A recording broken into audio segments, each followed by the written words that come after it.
Dupe episode 13. Hello and welcome to Dupe, the mysterious movie pitching podcast with a twist.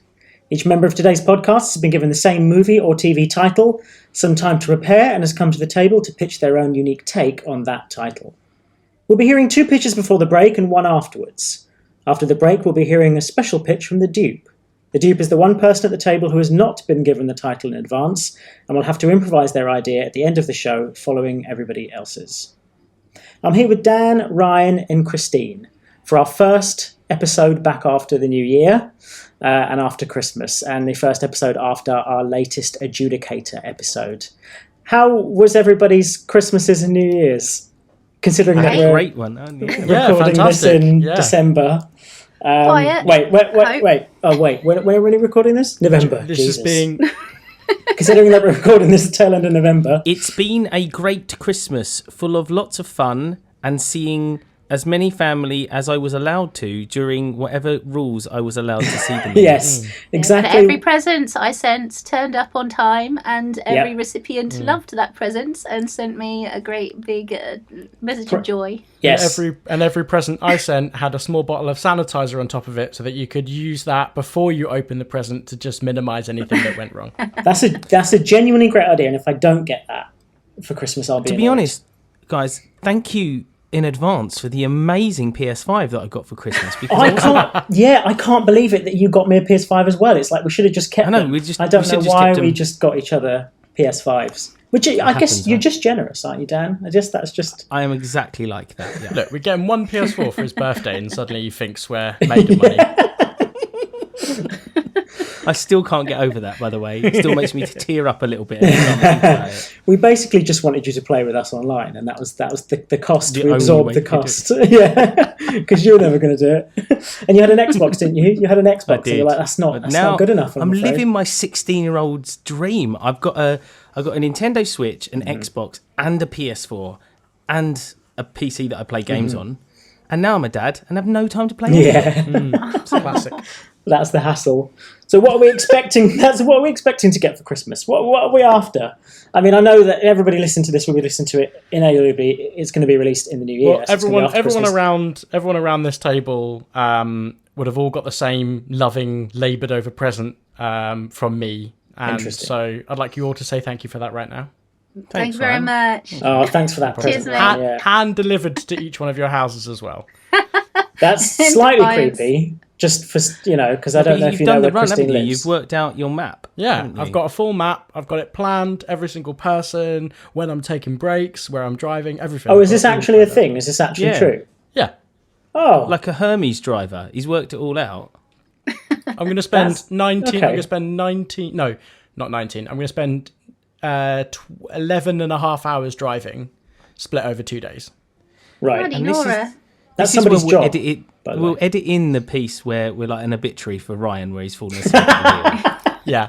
An obituary. I thought it was just going to be like died of tiredness. No. He's died in a car crash. I drove 8, when I was in America, I drove 8 hours in one day to get from Salt Lake City to Reno. But granted, that was one highway, so, it wasn't exactly You can't go wrong, can you? You're not navigating London's like sort of... Basically, yeah. And then wake up when the rumble strips hit. All right, let's get back into it. Yeah. Well, I mean, so obviously we're all hoping you guys had a great Christmas and a great New Year. We know it was under no one wants to talk about it anymore. We know it was under the threat of quarantine or a lockdown or isolation, but we hope that safely everyone at home made the best of it. So I just want to introduce, you've already heard from him first, but our dupe for today is Ryan. And we've had only one other dupe in the history of Dupe that hasn't been Ryan. And we're hoping to expand that with our next few episodes. What? No, hang on, I haven't agreed to that. We don't have guests. Should have volunteered to be the dupe for this one, shouldn't I? Yeah. It's. I know it's your crown, your mantle, Ryan. Dan, you're with us as well. And I want to say thanks for supporting your own idea in the last Adjudicator episode. So yours. I was so lucky. I got my own idea so I could actually pitch it properly. So So Dan's idea for Fence, which he turned into an acronym, FENCE, the first English network for crime fighting education. That was really impressively remembered, Sean. That was good. I forgot the last one. I thought it was initiative.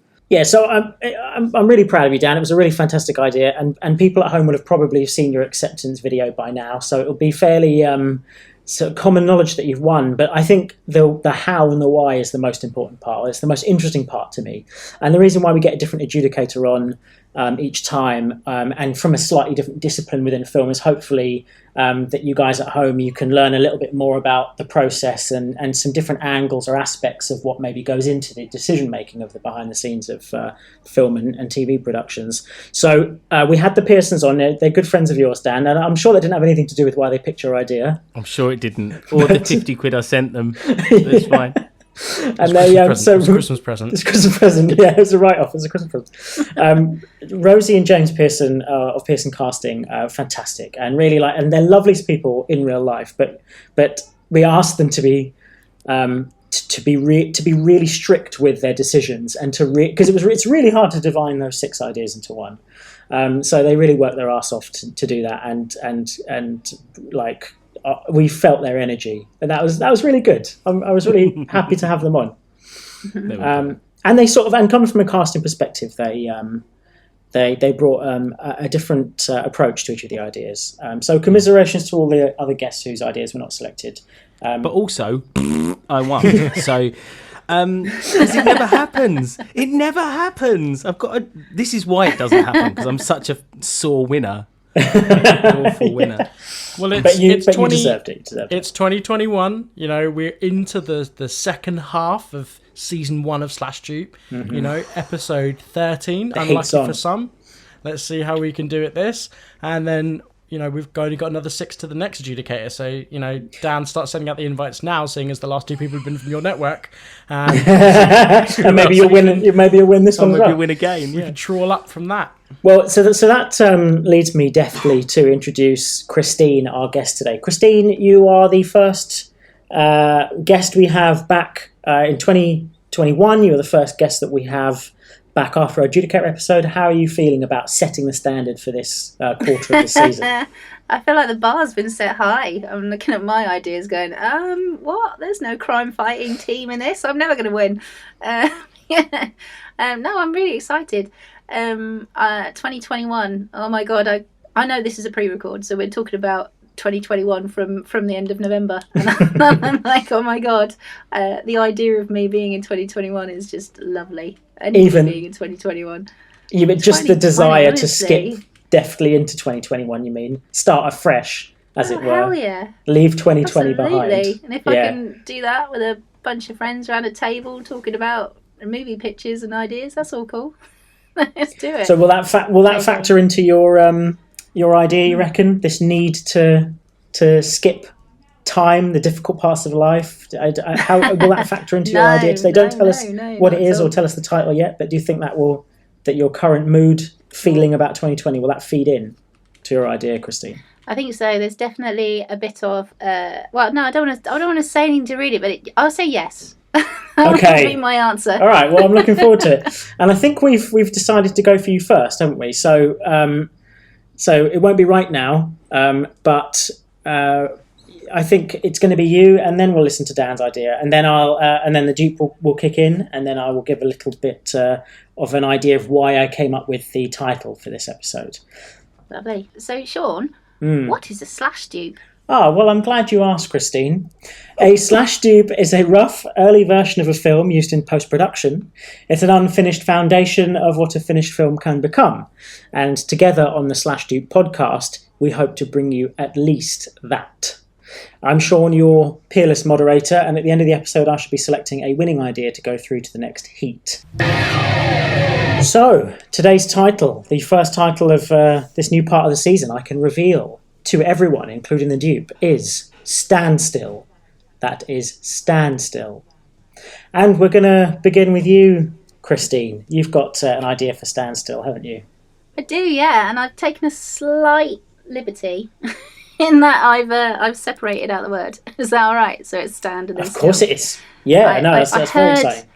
I heard that was okay. So I'm like, from listening to another episode where someone stuck punctuation in, I thought, oh, great, all rules are off.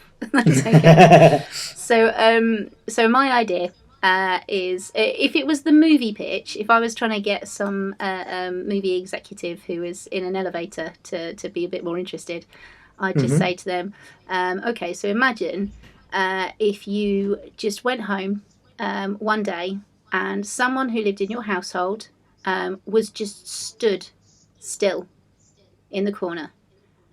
They seem to be able to hear you, and they obviously want to speak, but they don't move. They're pleading with them doesn't work. Attempting to move them doesn't work. But they just can't happen. And then you find out that has happened in every home in the country that you live in. That's my movie pitch to the executive. How does that work? That's great. That's a good logline. That is it's a good start. Yeah, it's a great start. I know, right? So as and exactly what we need at the end of a tough year. It's like a horrific film about everybody, at least one person we love, being transfigured into some horrific... Hey, you asked me if 2020 had influenced what I'd thought of, and it's definitely it. So I have frequently in my years, like, sung a little tune and then pointed at someone to continue it, and I've just kept that position for like 20 minutes, and it makes everyone and I'll just be standing there like in a pose waiting for someone to like do it or anything like that, and it to some people it's hilarious, to other people it's really creepy. And so that sort of illicit feeling of like someone turning there and someone in your house is frozen and you're like, okay, all right mate, come on, chill out now, and then they just don't blink, like nothing. It's a really creepy feeling. So who do we follow? Who do we start with? Who do we... Well, I kind of want to set it, or I think it would be better set. The idea came from those kind of thriller, highbrow kind of movies that you would often see someone like John Cusack or Gene Hackman in. That kind of feel, rather than a horror. So something like, early 2000s, late 1990s kind of drama where everyone's in a suit. And or like Independence Day, when it's just like everyone's starting their beginning day of their day or whatever as normal. They go off to work and whatever. And then so that's the sort of feel of it to start with. And I think it should just... I like the idea of it being around the turn of the 21st century, because less technology was involved. There's less communication. And that idea that, if something's happened, it's like, okay, well, then you pick up, you go to the phone that's on the wall and you pick it up, and you might phone a loved one. They might not be in, there's that kind of dynamic of or who do I call? What do I phone? And those very prim and proper, I feel like it's in America. I don't know why. Okay. So they always are, aren't they? Those thriller kind of films. So, there's somebody very prim and proper in their very power suits.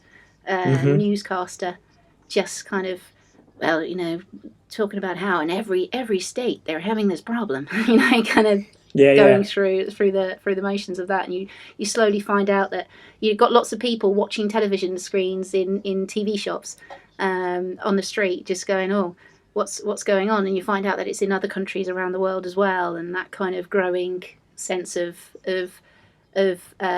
discovery that I don't think you necessarily get in the 2020s, which we've just started because it's January.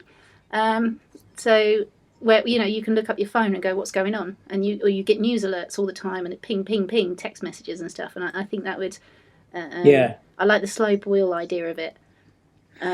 So is it relegated to just one per household to begin with, and then it evolves to more, or what happens? That was the idea I had, and I started to think about the mechanics of it and go, okay, well, how do you stop them just like not dropping dead of starvation or anything like that? Or if you were just stood, if you were one of these people who was stood still, you'd get tired and you'd fall down, or something would happen.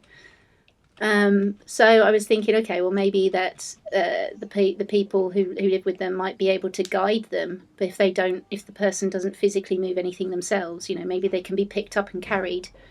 Maybe the hospitals and the army start to get out saline drips to home. And then maybe that, the only thing that they can do is they occasionally seem to have moved their eyes. and they're breathing. That's pretty much it. Yeah. So yeah. And then there's different specialists and hospitals trying to work it all out. And those different specialists could be those kind of those kind of hooked names, those big names, like people like John Cusack, or like people like Octavia Spencer would be amazing. She'd be like that. Yeah, she'd be great. Person. Yeah.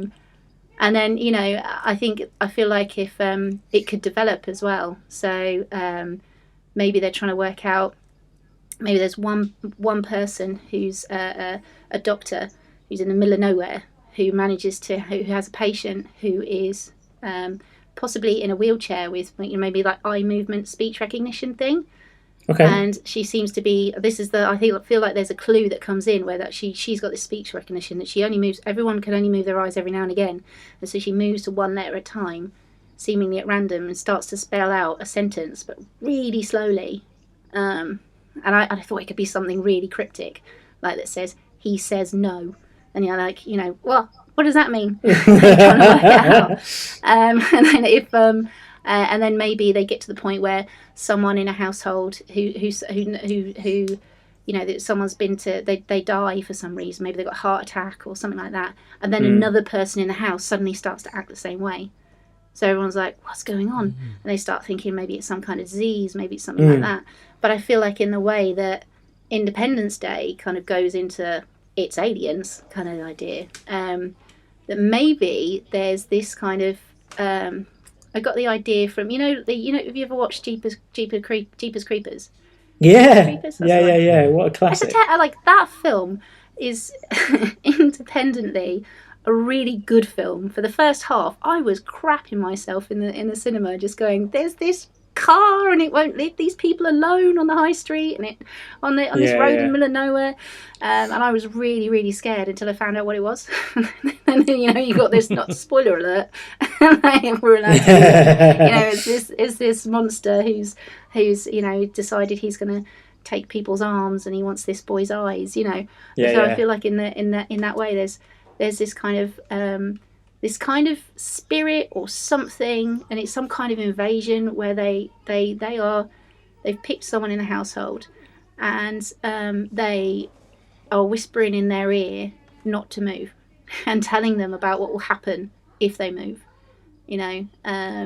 and then maybe there's some kind of. That's why I thought I was going a bit sci-fi here. Wow. And I think that's even worse, like in a way. Yeah. Like if it's like this sort of, if it's this idea that it's like a sort of 3% sort of like everybody just like it suddenly happens and they don't know what it is. Yeah. But if you like, what's like, it's not a spectrometer, but whatever the thing people use to measure ghost signals with. You're talking about Ghostbusters.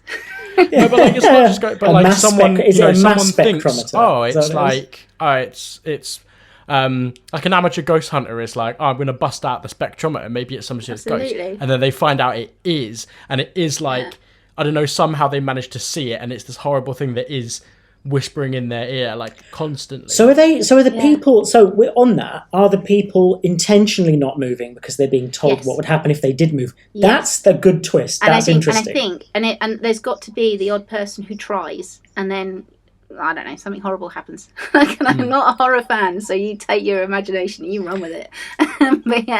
But I was thinking that could be the whole thing, like you have to stand still, and that's the title in there. And the idea of all these people trying to find out what's wrong with it, and what's happening, and then literally they've found that this girl can, or this boy or whoever that's got this eye speech recognition software. They're like, maybe we can use that on other people, but maybe there's I don't know. There's all sorts of different ways it could go, and I'm actually not sure of what the ending would be because I got so fascinated with the detail. Go on. What happens to the people that get moved to take into the hospital? I think as long as they don't move themselves, then that's fine. Okay. And so then the people find that they're not like stock still, because if someone tried to pick me up, I wouldn't. Try and maintain that rigidity. I think as long as they don't use their impulse or it's not under their own impulse. I think. That'd be terrifying. Yeah. Wouldn't it? I love it. Yeah. Yeah. So this is the thing. Would you reveal, and how much do you reveal? Because it's such a balance. Like I watched The Invisible Man recently, the Elizabeth Moss film, fantastic. Similar sort of tone, I imagine, to this. It's grounded in reality, has a leg in science fiction and horror. It's a really good retelling of the Invisible Man story, but for right now and dealing with sort of oppression in a relationship and sort of the idea of being haunted by someone else. So the reveals in that I think are done really well, and they're really welcome, and it's just the right amount. And then you have other horror films where as soon as the reveal, like you said, comes in, you switch off. You go, well, this is not only terrible, but it's terribly delivered. I'm not on board. It's not what I expected. So how much do you reveal and how much do you withhold? Because then the other side of it is people get disappointed when they don't get enough of an explanation. Yeah, they get confused. So how much do you want to give away about what this thing is, this power? And I think that's the idea of, I think, having I'd love it if it didn't have just one protagonist, you know what I mean? So like a bit like, well, you know, the film Pandemic, you know, the one that's got Kate Winslet, and you just jump between all these different people to find out what's going on. And some of those famous protagonists, maybe they don't make it, you know, and then maybe what happens when it's the leaders of countries who suddenly stop moving, or, you know, maybe it happens to the Pope, who knows, you know. There's that kind of controversial. Angle. I know. Who knows? So I read a really lovely. He would think it was the voice of God, by the way. Clearly, like it's. Do you know what? At first, you would think that if you were, who knows? Or the devil, exactly. Yeah. If you had some sort of divine conduit in some way, you would think that by default, right? So that's fascinating how he uses what he would do with that information. So right. Before the whole, you know, like super creepy twist of the pessimist in the ear, I was going to say I read a story on Instagram about a girl that was in a coma, and her best friend texted her every single day, like what she was doing, like, hey, I'm going to go see you, I'm bringing you flowers and stuff like that, so that when she came out of the coma, she had like 4 months worth of messages from her best friend. So I was thinking something like, you know, like people taking the idea of it then being frozen and then sort of, you know, like putting post-it notes on them or something like that. And then when you introduce the creepiness, I was like, nah, that one's gone. Like that lovely heart, you know, wholesome moment. Nah, fuck that. That's out the window. No, but you would have a cut like that, wouldn't you? You'd have a moment like that where you go, well, in the hospital in Brazil, the patients have been taken to go, you know, whatever. And then they add the post-it notes. So at first it's all this, oh, don't worry, they're just survivors of something. They'll get out of it, you know, it'll be fine. Until that creepy twist. Yeah. Well, so you I could wonder still have if it. one of the protagonists it becomes one of these people, and that's how you discover it. You discover it through their example of what's happening. Do you know what I mean? So sure. Maybe the person in their house is moves and is hurt or whatever, and then you know, they suddenly have to be the one that doesn't move. And then so at you first just hear this voice. Do you know? I feel like the reveal would be better if it was kind of a first person kind of. Yeah, of course. That's great. And again, you know, you've got all these people that you've got to know that have been maybe working with them, who have stood around them going, I don't know, like, try and communicate with us somehow or something. And then because he knows about, or she knows about the eye recognition thing, maybe they give it to her, and then that person has to try and work out how to do it without this thing, you know, without them finding out. Anyway, there is much creepiness going on in there. It is fascinating, and like how it's creepy, but it's fascinating. But like how you break that spell though. So what the rules? So the rules would have to be defined, sort of, because with these sorts of horror thrillers, I mean, if you look at something like, oh man, I've forgotten what it's called. It's called, it's about the one where the woman is being chased by the guy that's walking at walking speed. It follows, right? Of course. So that was really fantastic and really interesting for the first half. And again, then the rules got murky and it became a little bit of a Stranger Things type, sort of action-y type thing. And so like defining the rules of these things such that you can break them in a satisfying way, that's always tough. So like how you would, I don't know if you've thought about that, how would the person defy or override this force? I don't know. I mean, I feel like, you know, I feel like the feel of the film would start differently to how it ended up, you know, which is why I keep referring to Independence Day, I suppose, because that starts quite, you know, all sunny days and, oh, look, he's doing this and that and the other, and then it suddenly just slams into hell, there's all these bloody aliens everywhere, and then it almost goes into it goes into that kind of scary thriller of, well, what would happen if someone blew up the White House, and then it goes into crazy kind of cowboy thing with the guy who's sure. What's his name? I can't remember the name of the actor. But he's the guy who lives in the trailer park, and he's the one that comes and helps them out by being an extra fighter pilot and stuff. Yeah, exactly. Then it's like a war thing. Then it's like a hacker thing. Then it's like a military. Yeah, exactly. Sort of Area 51 type thing. So many reasons. You're right, actually, and in fact, that's probably why it endures, right? Because it goes through it's like basically everything you want in a blockbuster.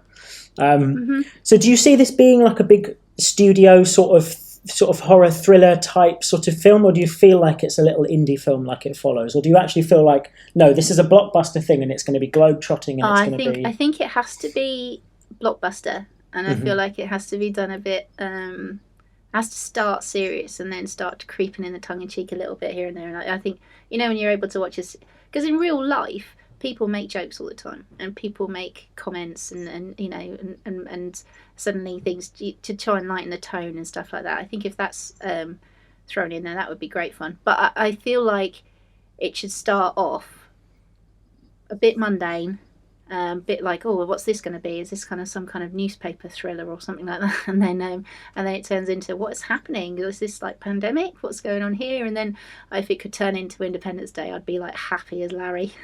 Yeah. Great. So does it get a sequel? Because a lot of these films, they get sequels, even if, and do they have the same people behind it if it does get a sequel? How does it work in your mind? Who knows? I feel like there's that many, that whole idea of not having a single protagonist means that, maybe it does happen again somewhere else. It has the potential to expand, doesn't it? Maybe it could be a TV series, Yeah, that was one of the thoughts I had, but then I suppose you don't want to sort of... and we always sort of veer onto TV series, don't we, in here, because we think that might drag it out, though. That's exactly what I'm thinking. It would definitely. It depends what happens. Like, do we turn it into a dystopia kind of future? Like, as in, has the path of the world changed? Do these creatures stay with us, but we've just worked out how to stop them doing what they're doing? So it's one film and then a spin-off TV series based on it. A bit like the 4400 or something. Do you know what I mean? Like where it's got like, well, that could have very easily been a long film, couldn't it? And then it was a TV series, because then you'll discover. But you have to have entire series where these people are non-players. Do you know what I mean? Like it's working around. I mean, because you feel like, with, I'm going to keep saying it again, Independence Day, blah, blah. Could there have been another series, a bit like Starship Troopers, where Starship Troopers, you had that big film, and then you had the spin-offs from that, because those aliens weren't going away, and maybe these creatures, whatever they are, maybe they end up, there has to be some kind of cohabitation going on, and maybe that could be the idea. Well, even on the strength of, I'm on board with the idea on the strength of you mentioning the sequels to Starship Troopers. That's the first that we've had in Slash Tube. Yeah, so that's done well. Good. With Casper Van Diem. Did he come back? I think he came back for them all, Casper Van Diem. I think he was on board for all. What else is he doing? He went on board for Starship Troopers 2. Oh, I wish I remembered the subtitle. I bet they're fantastic subtitles. Yeah, I think it's great, and I love it. And I think, I'm interested in two things: the soundtrack, because I think you could go anywhere with this idea, like the score or the soundtrack. I'm really fascinated by that as an idea, and then the marketing. How do you put this across to people? If you've got, I have one thing on the marketing front. I think it goes viral in the same way. Do you remember like clowning or whatever that thing was people used to do like a couple of years ago, where they dressed up like clowns to creepy? Or the planking or whatever it's called. What's it called? Where you nosing? Planking was less creepy, but I think that like people will the clown thing was really creepy. It was, but I think that's what people will start doing. They'll start standing out in weird places in the middle of like areas. And I think you'll get some viral marketing off the side of that, I think, rather than actually from the studio. I love the idea of it being, because I say turn of the 21st century. Because that has got a wealth of music going on. Then, you've got a bit of the sort of house kind of garage kind of idea that could go on. But equally, you've got people like, Blink 182 and all them lot kind of kicking off with the whole, that kind of feel. I feel like it would be a soundtrack that I would buy. There's not many. So I feel like, it would definitely have that kind of retro feel slightly now. Right, which is weird to talk about something that feels like it was only 5 years ago, but it really wasn't. I know. So I feel like there would be, there might even be, if you threw it in, I haven't been specific, but if you went for 1999, there could even be, well, maybe this is the Millennium Bug, They could become some kind of idea. Maybe this creature is that idea, who knows? Or at least there's a metaphor in there for like the way the Millennium Bug gripped the world and then didn't do anything afterwards. Like everybody thought it was going to be this big thing and it wasn't. No idea. Do you know what? I live in a relatively small fishing town in Kent. And I remember when the Millennium Bug happened, this is a slight tangent, the police were phoning around the local businesses going, just to let you know, this is going to, obviously we've got the Millennium Bug happening. And one policeman phoned one of the local pubs and said to the landlady, we've got to be a bit careful because we're not sure exactly how all the traffic lights are going to work and whether or not they're suddenly going to stop working. Yeah. Because for those of you who don't necessarily know what the Millennium Bug is, it was all to do with dates, from what I understand. Because people had tried, when computers first existed, they decided to try and save space by only using 2 digits for the year. They thought that by the time we get to 2000, someone clever would have fixed this problem. It obviously slipped to the bottom of the priority list. Yeah. Nobody looked at it. And so computers couldn't deal with the fact that they were 99, was it 31st of December 99 is a Tuesday, and then all of a sudden, you were back in 1900, and the 1st of January 1900. That's what they thought, Saturday, wouldn't it? But for some reason it was a Wednesday, and they were like, "What?" But some would say we've done that over the last 5 years anyway. Boom, zinger. But this person said all these traffic lights are going to go, and the landlady just said to her, "Have you ever been to Queenborough, love?" And she's like, "Why?" I'm like, "Well, there are no traffic lights." And he goes, "Oh, okay." So, okay, fine, never mind. Some phone calls. You'll be fine. Might save you some calls. I know. I love that. God. There you go. Good. That was good. Thanks, Christine. That was a good pitch. Nice And a really genuinely good idea for a horror film. I like that pitch. Good. Yes, a Do you know what I mean? terrifying really genuinely film. good idea. It just was that twist that just really got me. Because horror films need a really good central conceit, and then the rest around it is just sort of almost framework. It can go anywhere, can't it? It feels like a thriller over a horror. Do you know what I mean? Like it's this slow burn rather than... Like an invasion of the body snatchers rather than like I always find it more interesting and more scary than then when you find out that it's actually something whispering into their ear, then it's just like... That's gross. Yeah. You're welcome. Take that one home and sleep well, kids.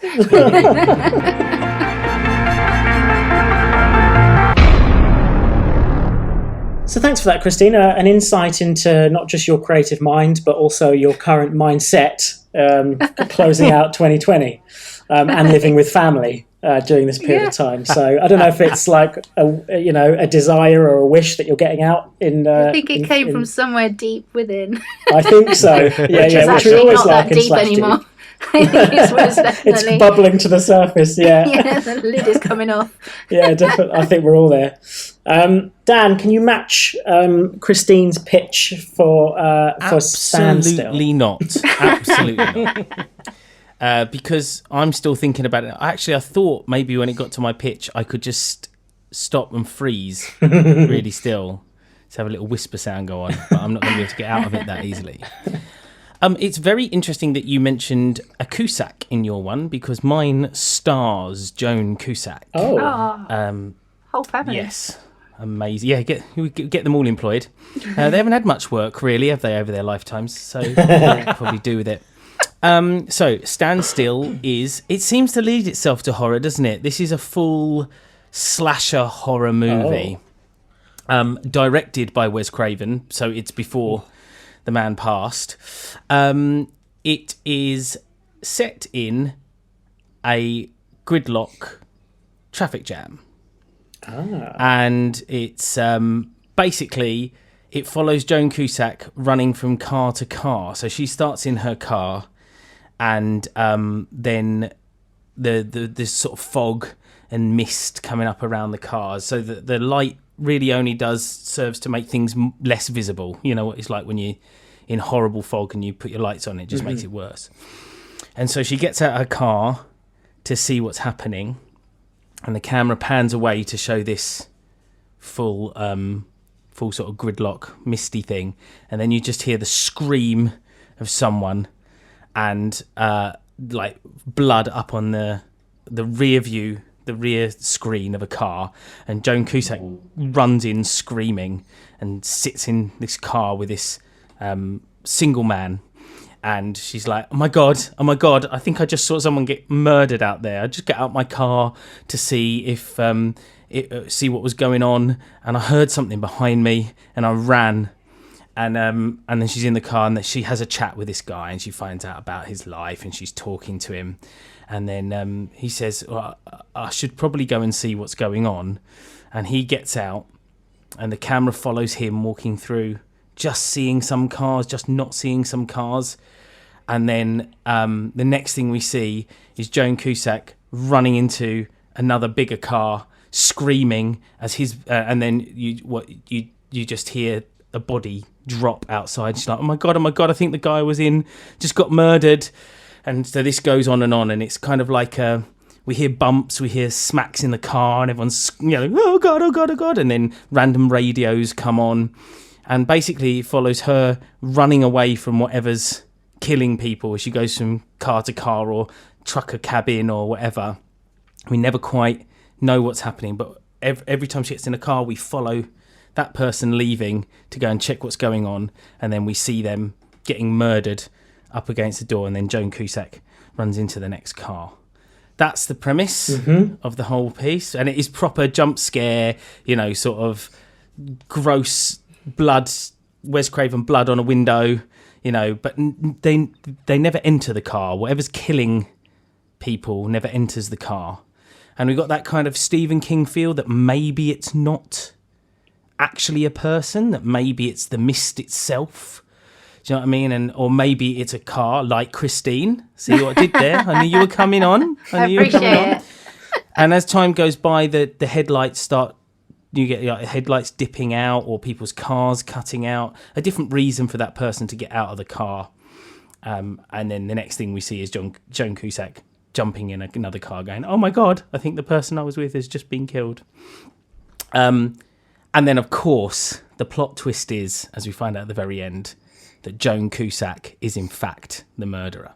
And she goes from car to car, finding out about people's lives and deciding whether she should kill them or not. And invariably, there's something that she feels they should be killed for. Wow, so that's crazy so well. That's a really good casting choice. It is, isn't it? I was just about to say that. That's my first bit of feedback. It's dynamite, isn't it? It's brilliant. Why Joan Cusack? It's obvious when you say it now, but how did you come to that? I feel like, so I know it sounds weird, but in Addams Family Values, she played a great sort of squeaky clean turned horrible person. She's got the right face for it. What are you and trying she to has say? that sort of... What is that? You're insulting her? In that you could trust her face, but at the same time, if it turned, you'd be like, oh yeah, I can totally see that. Sort of reverse, geek turns gorgeous at the end of the thing. Yeah. And she's got an amazing dynamic range as an actress. Yeah, I think she's just phenomenal. And she was the first person and only person that jumped into my brain for this one. And hopefully not jumped into your car, obviously. No, God no. Why don't people lock it? I think she knocks on the window. Well, maybe it can be a little while ago as well. Maybe if you sort of imagine this film, part of me just thought, well, it's like an LA highway in the late 50s, early 60s. Yeah, maybe LA highway. Late 50s, maybe 70s. Yeah, 70s would work too. I mean, keeping in turn with the fact that they film a load of stuff there. Atlanta in Georgia, made in Georgia, is because of all the tax breaks. But so I used to work with a company that used to work. They used to work 6 a.m. till 3 p.m, and then all would leave at 3 because the traffic was so bad that if you left at 5, it would take you 3-4 hours to get home because you'd be stuck in such traffic. So maybe it's set in Atlanta rather than that as like an insight into it. And then somewhere in the 70s, you'd get all those like beautiful old cars. You'd get you'd get the idea that people didn't lock their cars as much. They wouldn't be wearing seatbelts as much. You'd have more of a sort of free and easy sort of feel. Absolutely no cell phones. I don't lock my doors of my car when I'm driving around. Like only automatic doors. A lot of them lock automatically now, but like you wouldn't have that in the 70s, would you? You wouldn't have that issue. I mean, not even the 70s, even in the 90s, you didn't have that. Yeah, sure. So but I like the 70s car look, and you get such different cars as well. And in America, like those big bulky cars, which would be really great for killing people. Yes, exactly. Yeah. So I watched. I watched The Hunt recently, and what I found really fascinating about it, amongst other things, was the and I don't think this is spoilers, because I think for the first 20 minutes it appears to be one kind of film, then it changes into another kind of film, but it has a sort of rotating, a revolving door of actors that look like main characters and then turn out not to be main characters. So would you be trying to do the same sort of thing? She gets into the cars of all these people that you think, oh wow, this. Because it would be relatively easy to shoot as well, because you'd have it would be fixed location, wouldn't it? And so you could have, and I'd like it to be a bit like not quite psychological, but you get that time with each of the actors to really drill down, some moments for them to get their teeth right into it. Do you know what I mean? So yeah, maybe some proper big hitters, and they'd love to do that when they get their like 5-minute monologue and then get murdered. Yeah. Like an Elliot Gould type. You want all these sort of like these heavyweights. I don't know when you'd be shooting it. Whether it would be something that was made a while ago, or whether it would be it would have to be made before Wes passed on. Yeah. So sure. it'd be at least 10, 20 years ago now. Yeah. Really? Yeah. Can I throw a huge curveball? So what if the last person that gets killed by Joan is like, we see all these cars she goes into, we see the mist, we see this car she goes into, and it's like all these different people dying in different ways in their car, and then when she gets into the final car and she kills this person, it's like she's a hit woman, and she's only been contracted to kill that one person, and all the other people we're seeing in the cars, like as she walks back to her car, we see them all alive, but it's her trying to figure out what is the cleanest, perfect kill to kill someone inside of their car, and she's using all these other like families in her brain to like make it. I mean, that's an excellent pitch. But it feels like that's a totally different kind of pitch. Yeah, it's a really good pitch, but it's really good. It's almost like too cerebral for this. It's like someone comes in on a second draft, does it, and then the new director that comes in goes, let's get rid of that. I appreciate what they were going for, but let's go back for the first one. No, I tell you what, my version is it's the 2020 reboot of yeah, that's what it would be.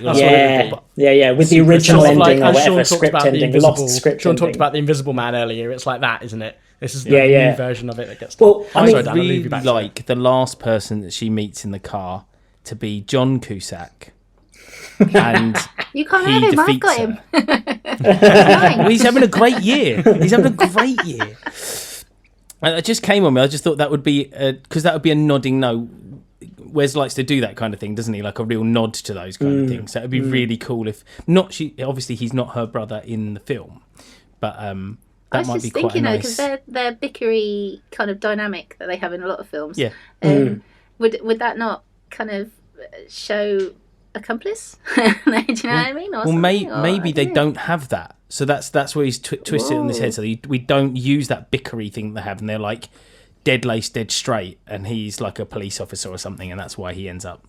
He sniffs it out. I sort of so personally, I would go, well, why don't you fuse some of both ideas? So, she was there to kill the final person, but she was contracted to make it look like a serial killer. So then all the people she's killed, but the motivation was to make it look like a serial killing when really she was going after one person. But she's still got a conscience, so she picked people out of, let's say, the 100 or 200 or 300 people on the stretch of highway. Yeah. So how does it start? The film starts watching her drive Right. You're following her, and she gets into this gridlock, and like she's, oh god, like so it starts off like she's trying to get home or something, or she's trying to get to a meeting. She's looking at her watch. She's smoking a cigarette out the window, and she says something about it. But we're meant to think that she's a normie, and then she gets caught in. So we see her, but then we never really see her until she's into the next car. So she leaves. The first time she leaves a car, it pans out, so you see the whole gridlock, and then it pans back into the next car where someone's been killed. Right.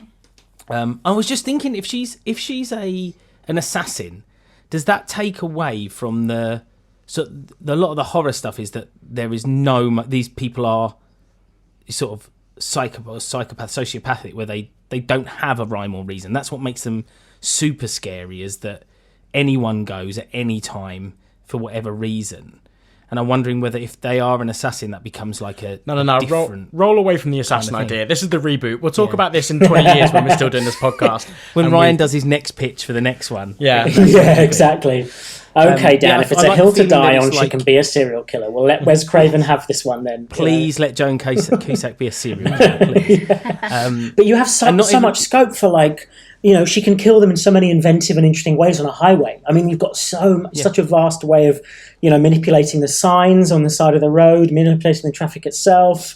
You know, the cops would probably have carried firearms, so manipulating a cop with a firearm to do something. Tire irons in the back of old boots. Yeah, opening people's boots and finding stuff, asphyxiation, like, it's just... Smashing someone's head in a boot. Do you know what I mean? That kind of stuff. That is sort of the fun. I feel like, personally, you say that you don't find out to the end. The fun. I would love... Yes. No, but, you know, I feel that it would be cool if you found out halfway through the film that it's her, and then you're wondering how she's going to kill people.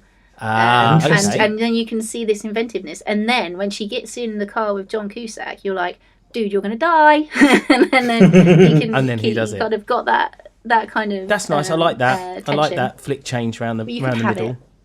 I wonder, like, has there ever been... I don't watch many, like, true crime documentaries, stuff like that, but have they ever, like, done a thing where two psychopaths talk to each other? Like... well, for example, I think arguably Manhunt, the TV series, is exactly about that. But it would be interesting if she meets her equal because maybe she in is the car at the off, end with John she's Cusack. feeding off all the emotions of the people. Like I know that's not what a psychopath does, but do you know what I mean? That sort of thing. And then she meets someone who is like a sociopath who's got nothing, and like that's the John Cusack, and it's then he murders her and he's a serial killer, and then we just see him. Then the last shot is he gets into a car and goes, "Oh my god, I think someone's just been murdered." Yes, that's it. Yes, that's so stupid, but it's so perfect. Wes Craven would love that. I'm going to have to go in and say Bernard Herrmann sort of score. I love that. Even if you think about the start of Psycho, that music is it feels like wheels on a... In fact, I'm now thinking about it. Genuinely now it's intentional because it's the act of driving away with the money and driving to the hotel, right? But the music really has that dynamism of the wheels spinning. So you need that the strings bring out the classical nature of horror, plus this sort of psycho vibe, plus so you really need that, almost like the screeching noise of the tires and the engine. You need that sort of classic strings in there. That would be amazing. And then contemporarily, you bring out a Criterion collection that says black and white as the director intended. Wes Craven's original, where it goes back to the camera negative and into positive and makes it black and white. And it has a resurgence on Arrow Video or Criterion or whatever. You know, I really like it, Dan. That's good. Phew. So I'm gonna jump in again with marketing.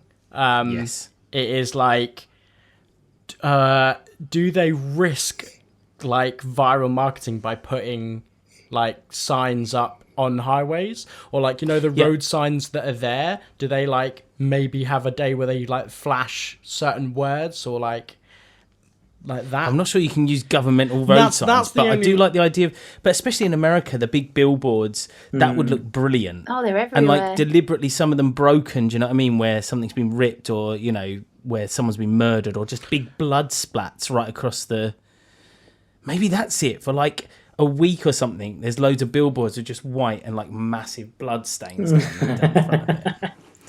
But this is 2000, so it won't be as viral, will it? I think it's shot in the 2000, late 2000s. Just like during Gridlock, people would just like run with smoke grenades or whatever, so they like miss the whole place up or something. Jesus, this film does not get made because everyone gets arrested. Or it gets shut down and then like re-released in its raw form, like 4 or 5 years later when the furor dies down and all of it. Yeah. Well, thanks for that, Dan. So at this point, before we hear from the Dupe, I'd like to remind everyone what happens at the end of the season. By me remind you, I mean let's Dan remind you, but let's let him finish his mouthful of whatever he's eating first. No, it's all good. It's all good. I knew you were going to do it, so I just went for it quick. So all of these winners from each episode and get thrown into an adjudicator round. If you haven't listened to the last one where I won, you might want to go back and listen to that. Those 6 get pared down to 1. And at the end of the season, we'll have 4 winners. We'll add 2 wild cards, and then we'll do one last final. What's going to happen to the winner then, Ryan? The winner will have their idea turned into a trailer, probably acted in by us, but if you are a Patreon subscriber at the top tier, you'll be able to act in it as well, providing you're in the UK. or you want to fly over to the... Yeah, exactly. Yeah, that's true. Bezos, if you fancy, flying over... definitely not worth flying over to be filmed on my GoPro. So,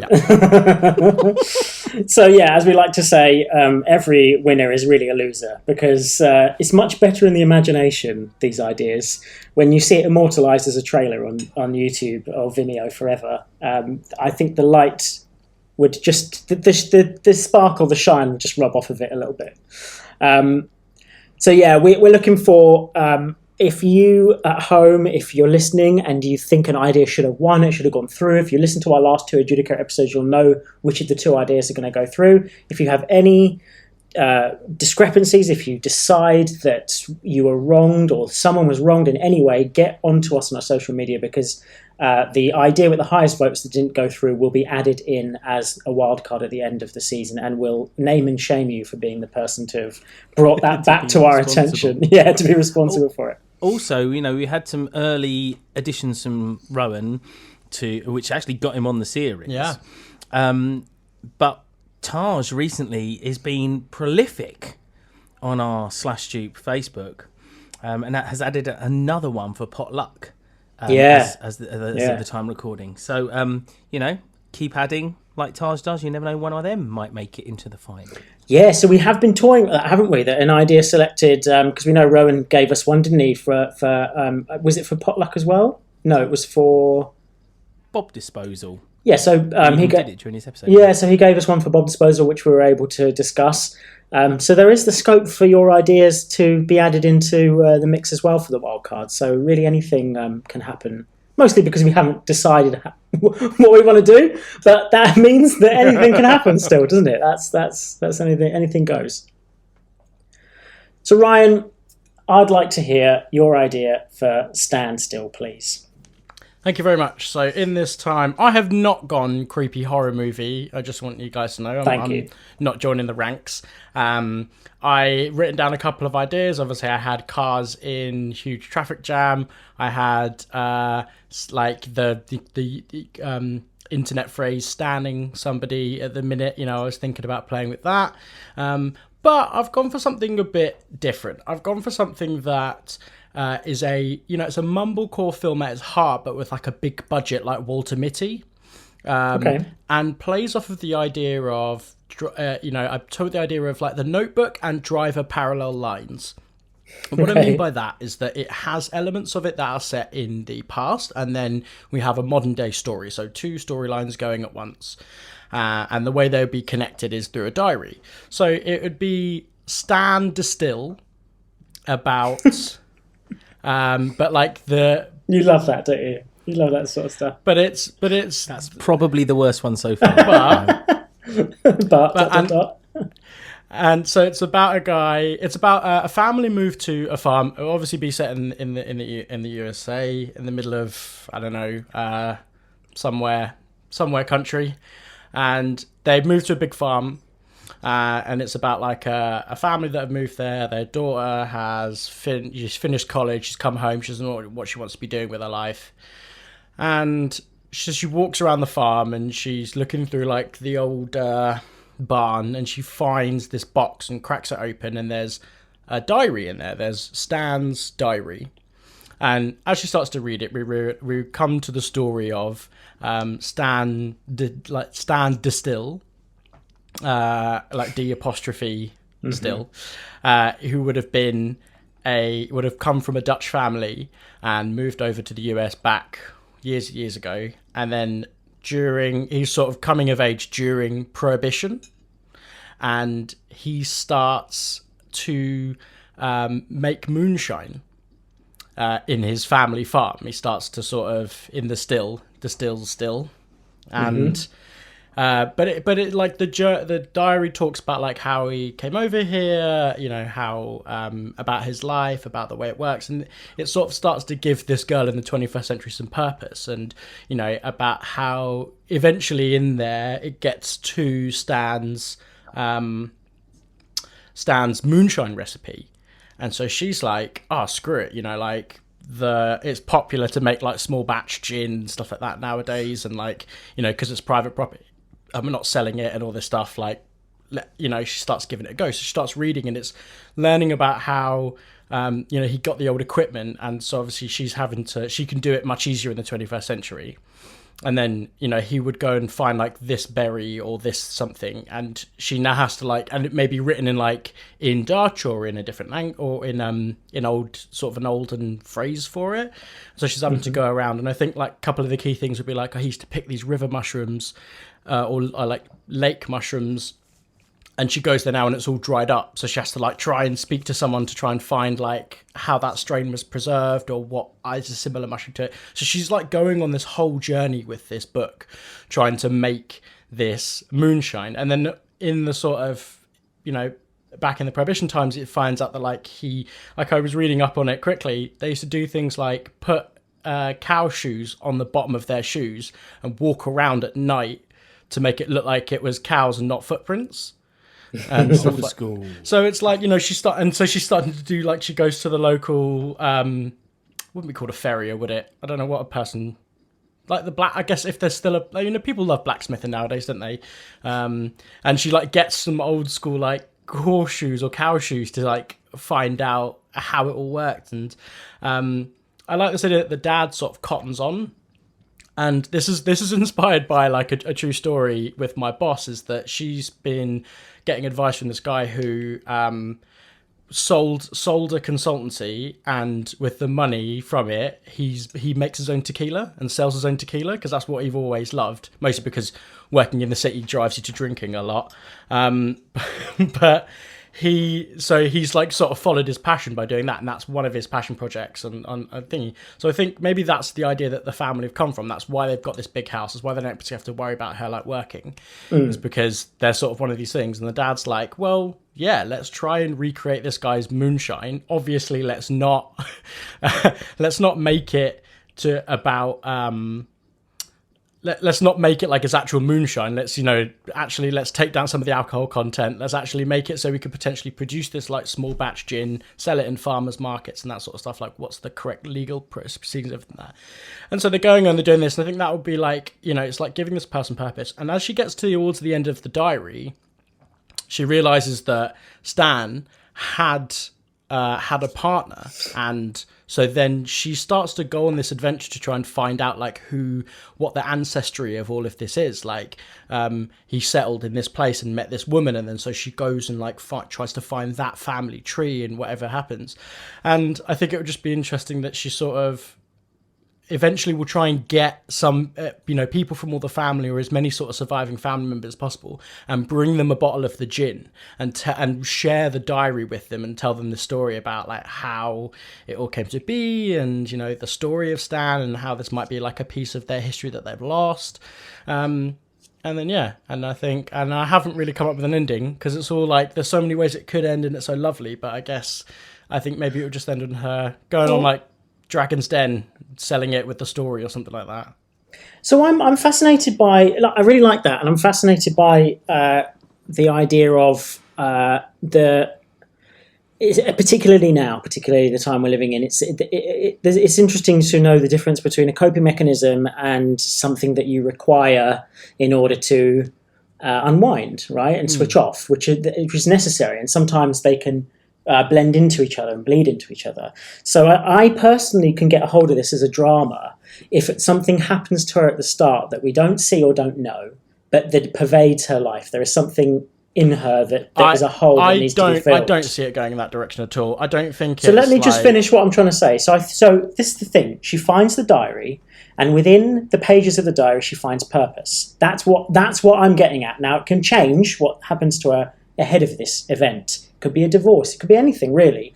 But in order to get invested into a diary and into wanting to follow somebody else's footsteps when you don't know who they are, there has to be a motivation for that. So all I'm saying is, what's the motivation to get into that? So I had this girl come out of college into a rich family. I hadn't actually planned, but she could very easily be an artist, and so it doesn't particularly require her to. So her artist block. I take personal umbrage to that. Go for it, Dan. How many times comes have out as you an artist has no sort of direction in life? No, she but reads an old person's she's book got and painter's block, and Right. and her sort of going on this adventure has that. But it doesn't even necessarily, it doesn't even have to be that. She could have been studying chemistry, and this is her like I know how difficult it was trying to land dream jobs from a degree when you're built up on grandeur. Like, I thought I'd get a degree and walk straight into the top advertising agencies and be like, here's my degree, give me a job now, please. We all thought that. That's the fallacy of the university. And so her maybe studying chemistry, that's why she can do the distilling and she knows the processes and stuff like that. Well, I would say it's almost more exciting and interesting for her not to have studied chemistry, but to try and learn what these things mean. She's delving into another world and adding these things into her head. So I guess this is what I'm struggling artist comes back into it, and then maybe the dad.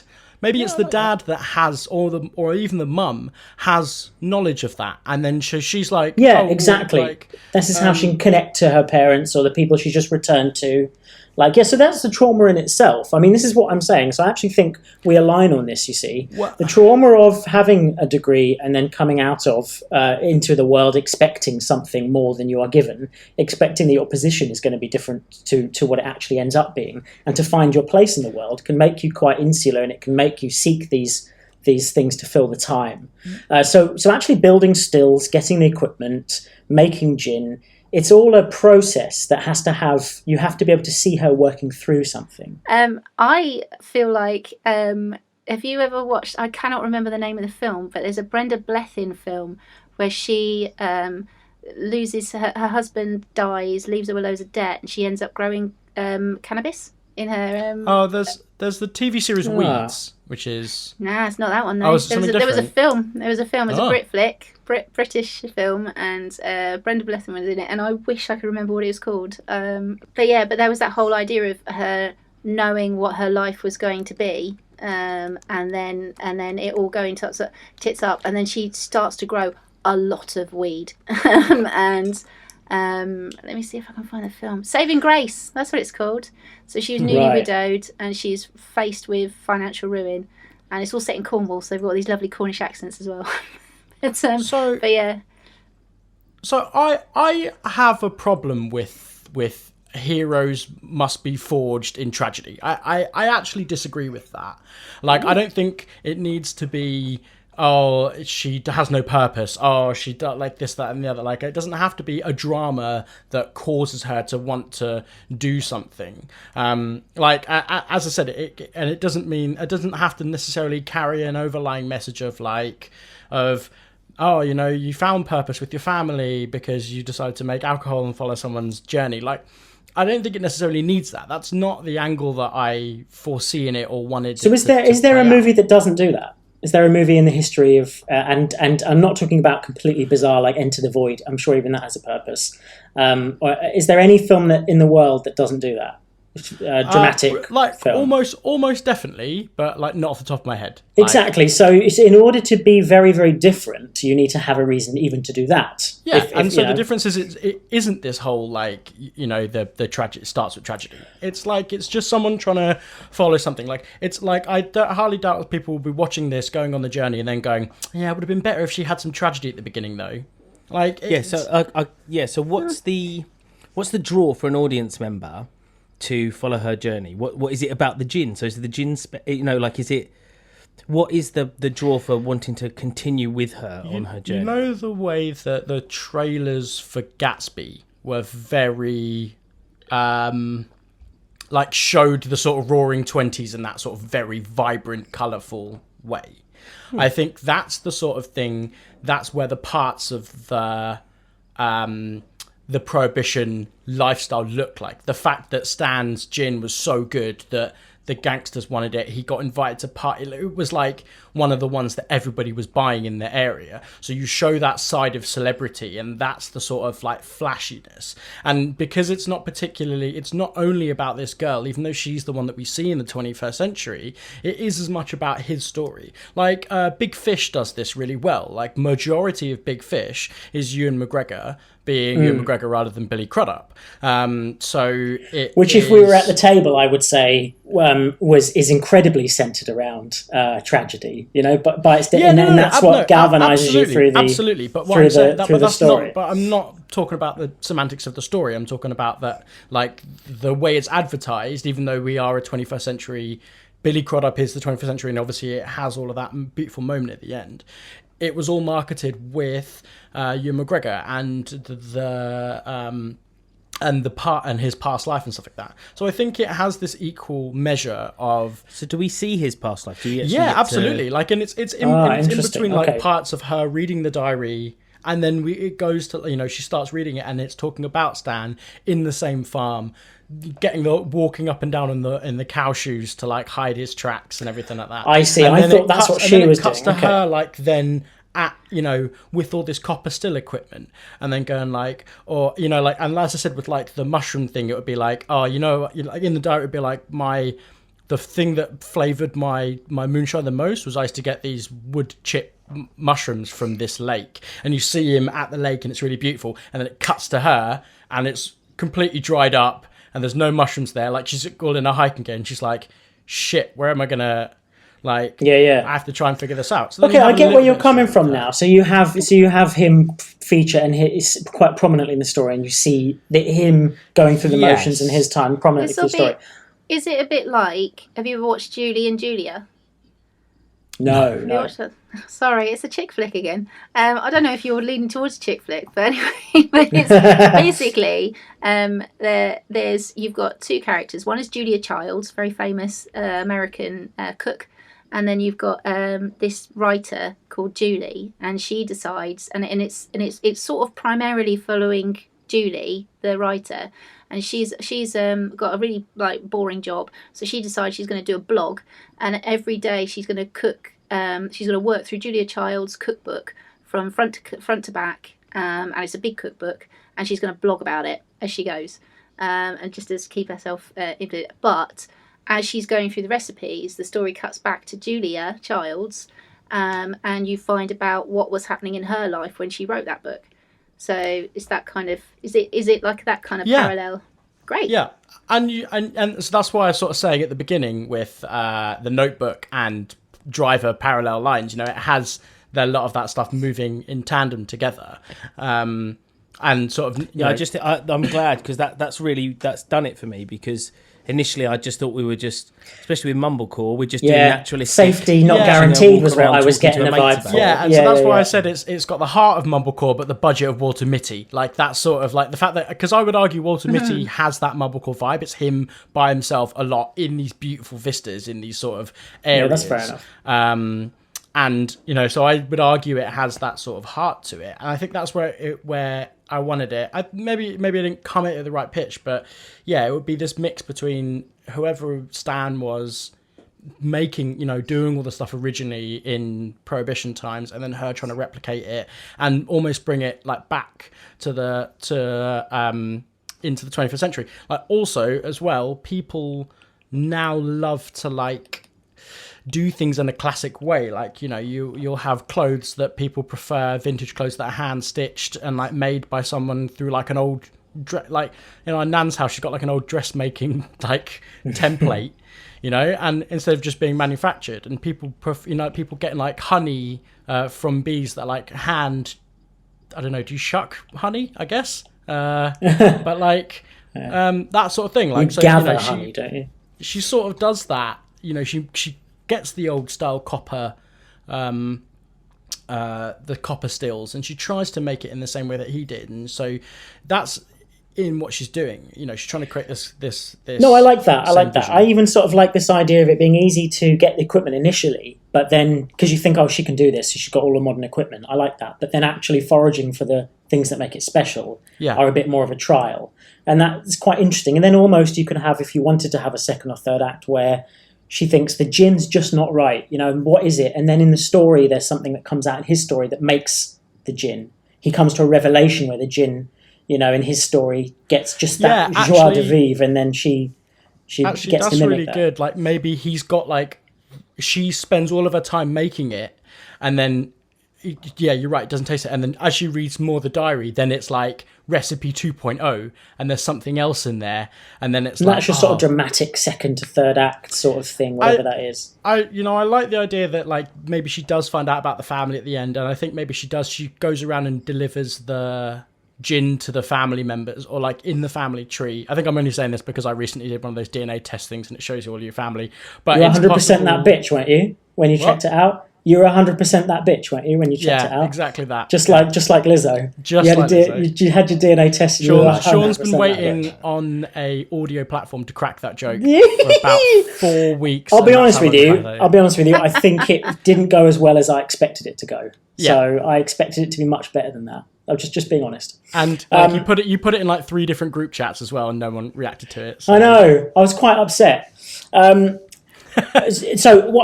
So just before we round up, because this is what I find interesting. So something like, and I get where you're coming from, and I don't think you need, because a film with a large tragedy at the start of it, it puts itself in a very specific genre, and it puts itself in a very specific mood and tone. I totally get that. But a film without drama doesn't exist.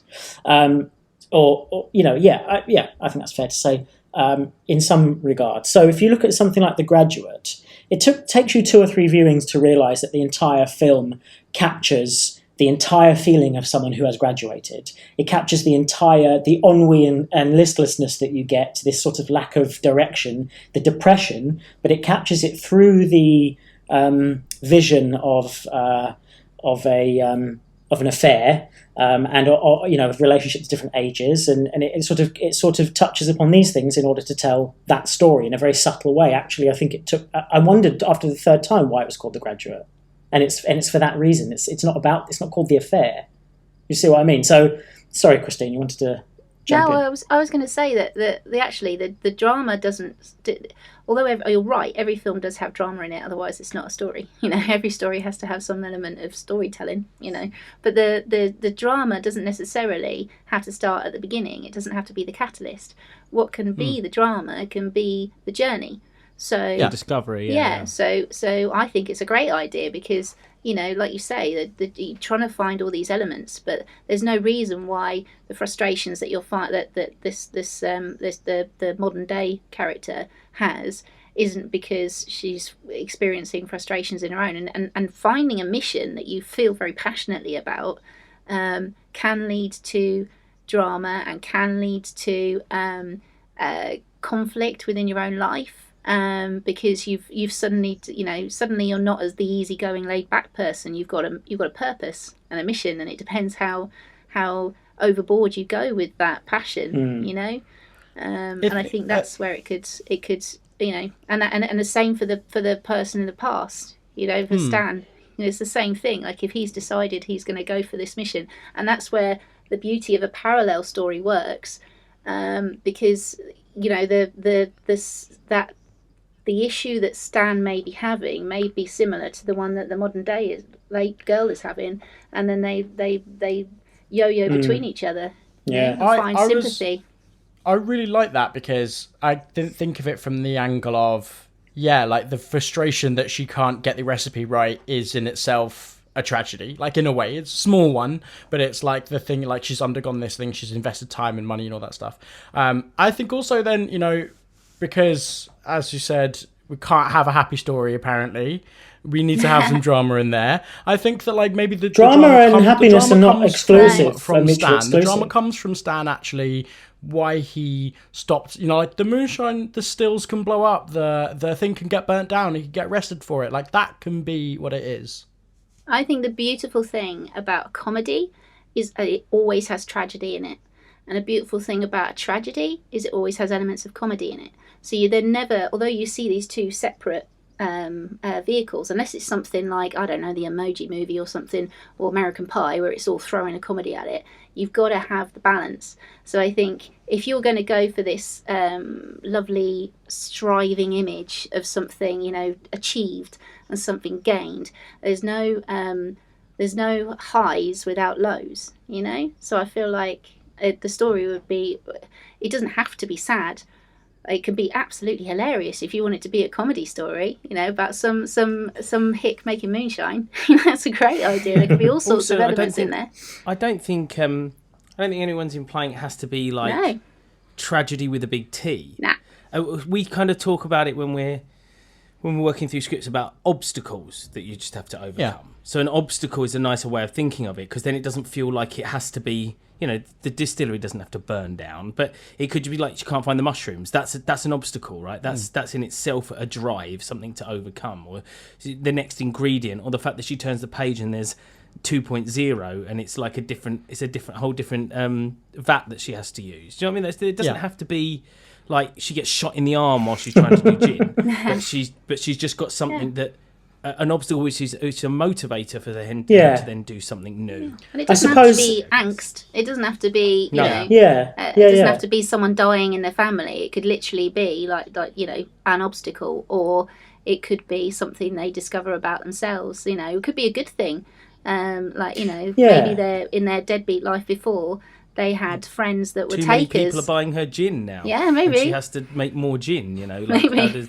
How did Stan get around having to make more gin now? It was popular. He just burnt his still down, or something like that. Like maybe that's what it is. I think, it's definitely got some interesting ways to sort of complete it. You do have it doesn't have to, it's like a film that like full of heart and soul rather than having to be something that is centered around having to fix something. One of the things I do like the idea of marketing, like I'm a big fan of a split poster, but maybe the idea of them sitting like back to back with each other, one reading the diary, one writing the diary with the stills behind them. In the same barn, like that sort of thing, or like her reading it and him writing it, like that sort of thing for marketing. But I think something a bit different from Ryan. It's still a heartwarming tale, which I think maybe won me the first episode. But yeah, STANDSTILL. What a way to change that title. If you say so yourself.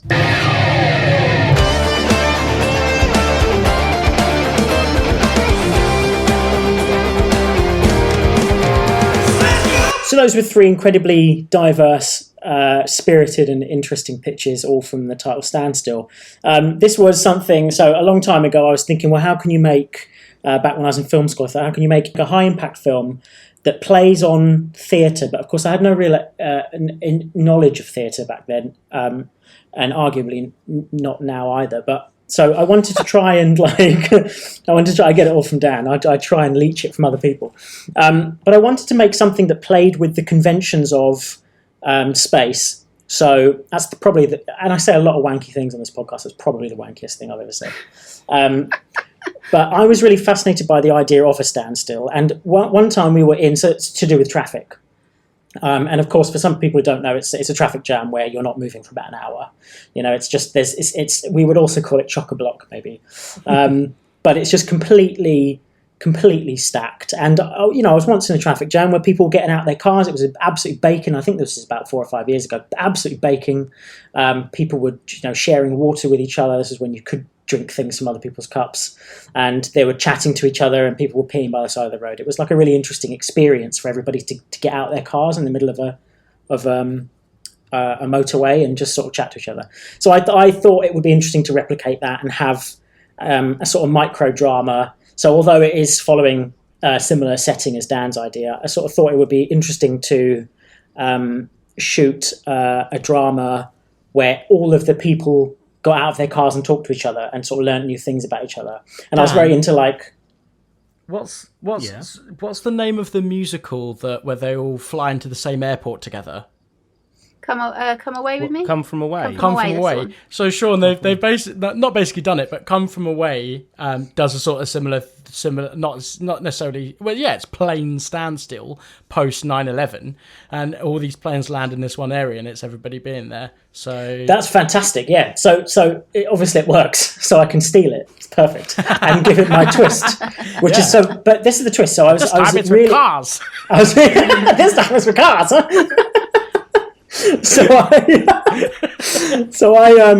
I really like. So I watched a load of films at the time and just mashed them up. So I watched Dogville for the first time, and I thought, what a fucking incredible way. I mean, it's like 4 hours long, which is ridiculous, but what an incredible way of making a film where you smash the conventions of film and theatre together, and you like the houses are drawn with lines on the floor that say house on it, and then all the characters in the movie. I mean, it's quite a high pro. I think it's Lars von Trier.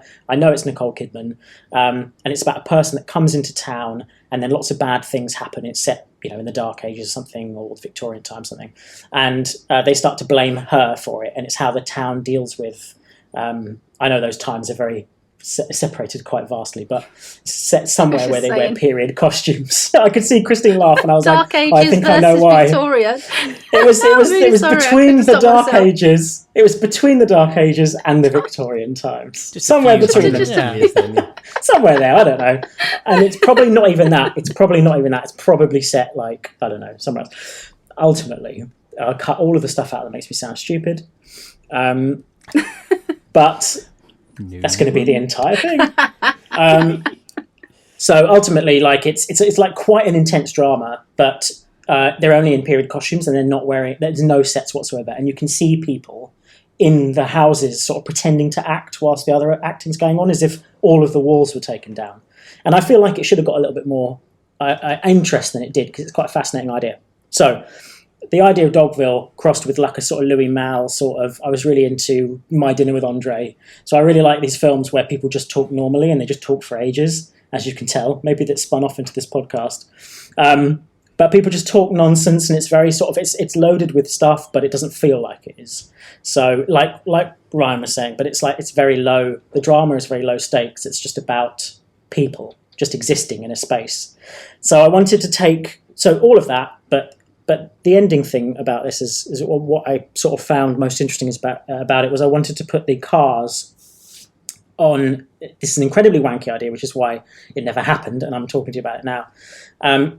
You'd have an empty stage, and then the cars would be non-existent, but the people within the cars would be seated in the seats of a theatre, and then you'd have them in clumps of 4 or clumps of 2, and then you'd have them get up and walk to the different cars. So you would have no dividing lines between them all, but they would be acting within their cars and talking as if they were completely enclosed spaces like a car. I'm almost certain I've seen about 3 student shows that are exactly like that. Right, yeah, exactly. And it's sort of almost like a parody, isn't it? So I wanted to take that and I wanted to move it from the stage. I genuinely thought about this, and I wanted to move it to the actual theatre seats. And then not just with 4 or 5 people in a car like they do in a student film, like all sitting in the car, miming driving and stuff, but like that you have like 150 people in the seats, and they're all doing something as if they're divided in their own cars, but they're not. So you almost explode that idea, that we've all seen of these sort of terrible student sort of theatre productions of like pretending they're cars. What years were you thinking of this? I just want to pitch where your brain was. Obviously, being your brother, I know what your life was like. So I was probably at university at the time. I was probably thinking, shit, man, you can make films like where nothing happens, man, and like they're the best films in the world. No one else likes them, but I do, and I get these films, you know. And you've got nothing better to do than sit around and watch those kind of films. Yeah, exactly. And dream up just nonsense and spend all of my student loan on like Louis Malle DVDs. So anyway, look, I'm not saying it's a good idea, but that is where Standstill comes from. Idea. Yeah, for Standstill, and it's and I'm very, very grateful to have opened the title up to 3 ideas that I like much, much more. So whoever doesn't go through today, I still like it more than my own idea. And that's saying something. So that's pretty good, isn't it? Speaking of, we had a rip-roaring opener with Christine's idea. A sort of a highbrow thriller that sort of you assume is maybe a sort of a parody, or maybe it's sort of a news film, but then it slowly turns into a sort of thriller, a blockbuster thriller, which has the sort of shades of Independence Day, moving through lots of different genres, showing you microcosms of the world or the country that have been affected, with a sort of more of an invasion of the body snatchers type sort of, or that sort of invasion subtlety to it. But that has this sort of second or third act twist where they are the people who have been made to appear still are actually doing it intentionally because they are being whispered into their ear by a nefarious, unknowable force. So that's you know, I've written down. This film would hang very heavily on the effects team because this could look terrible. You know, yeah, kind of you'll weird, let them figure it horrible. out. Yeah, well, you'll just write in the script like the most horrible thing you've ever seen. It's a close up of someone's like face here, and you just see like lips. You don't have to see anything else. Yeah, just this bit of a person or something whispering in there. Whispering. I've written this down. You have to stand still. Who knows? I love that. And he says no. Did you say he says no? Is that this is what I think the character who's got the speech eye recognition thing. I think they're really, really slowly spelling something out, and someone thinks it's just rubbish at first, but it's slowly like I think that's the beginning of the sentence that makes someone think something's happening. That's relevant. Absolutely the tagline. I love it. At the bottom of the poster, he says no. It's fantastic. We had Dan up next with the Joan Cusack, Wes Craven slasher horror, gridlock during a traffic jam with the fog lights and the fog on, the mist. You have all these sort of hallmarks of an old school horror with the sort of slasher, the wanton slasher vibe of the 70s where they just went all out. And you had these, you have wonderful opportunities for like Christine. I remember watching Christine. It was the film Christine, such a creepy film. So you have the potential in these sort of metal boxes to have so much horror in and around them. And you can play with lighting a lot. You can play with, you know, there's so many different kinds of like not just colours of light, but sort of the temperature of the scenes change. So you can really play with colour and light and depth. And I love the idea of John Cusack and Joan Cusack meeting at the end.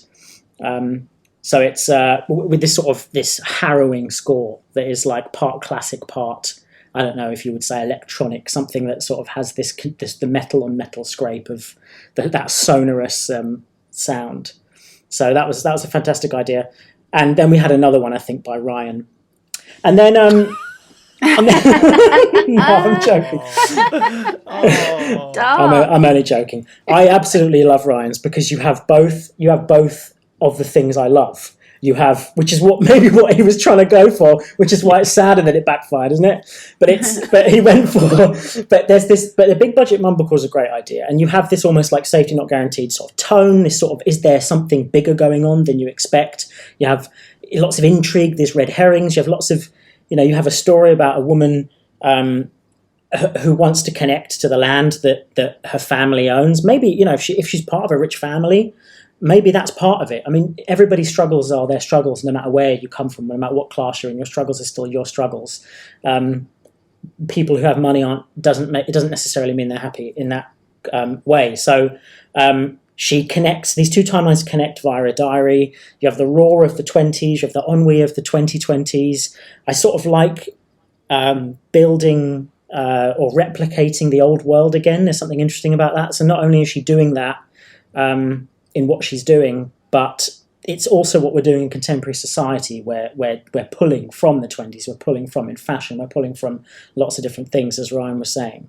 So I'm quite fascinated by that as an idea, and the idea of history rolling back in on itself, and there being drama within the story, but it not having to be a downer, not having to be about something sad or something overly dramatic, that it's just a story that you can enjoy and be taken on a ride with in two different timelines. So I think that was a great entry.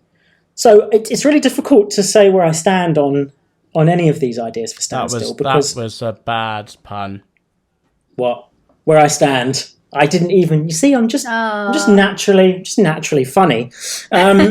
So no, I can't. I really don't know. I don't know where. I don't know where to begin, because this is what's so interesting about pitching. This is what's so interesting about Slash Dupe, and so interesting about when we use our memories at the Adjudicator episode. Dan, Ryan, and myself, we use our memories to sort of reinvigorate the idea based on what we liked about it initially. And I find as a writer, and you might find as creatives as well in other ways, that's sometimes the best way of finding out what you liked about the idea most. What has been, what you distill out of it, if you'll excuse the pun on that. That's an intentional pun, but not intended to be funny, intended to be useful. It was a useful pun. Yeah. It's what you draw out of it that when you look back on it 6 months later or a month later, that's usually what you want to keep, and the rest of it can be fluid. Is that a pun? I don't know. I don't even know anymore. Fluid, still, gin, liquid. It's too far, isn't it? It's too far. Was it? I don't know. This is just it's just a really difficult one for me. So as I talked, this is why I think it's interesting about pitching as well. So when I started to explain what I thought, how accurate do you think my interpretation was, Ryan, of your pitch? I will not say anything about it, only because then I have to then remember I have to write all these down to be said. So I think there's something sacred. I think there's something sacred in your recount of those when they ultimately get pushed into the semi-finals. So I think to comment on them now actually does our Adjudicator episodes a bit of disservice. So in not answering it, you've answered my question, which I find quite interesting, because when I read your answer back to myself, your idea back to myself, I liked it more. So I don't know whether it was because I was distilling in there what you initially had between the lines of what you were saying, or whether I've given it a spin that I preferred. And that's what I find so interesting about pitching and then taking an idea and drawing it forward, let's say for the Adjudicator episode. So that's why I was interested in whether you thought it was accurate, or whether it was... beauty's in the eye of the beholder, and we all think we look good in the mirror. There's so much to pick apart in that, right? But I will let it stand. That was one of those I can't think of his name now.